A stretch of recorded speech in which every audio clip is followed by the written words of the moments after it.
ये तो हमारी जमात के लोग नारा लगा रहे हैं। कसम खुदा की दोस्तों, आप यकीन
इसलिए मैं बड़ी तेजी के साथ एक और अब यहाँ से कुछ आसान शायरी आपको पढ़ने की सामने हासिल कर रहा हूँ।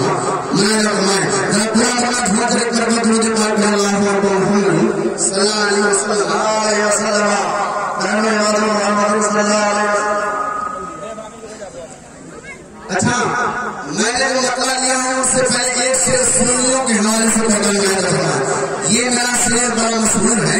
आप देखिए कैसा सुनने में करें कि मर जाएंगे ईमान का सौदा न करेंगे।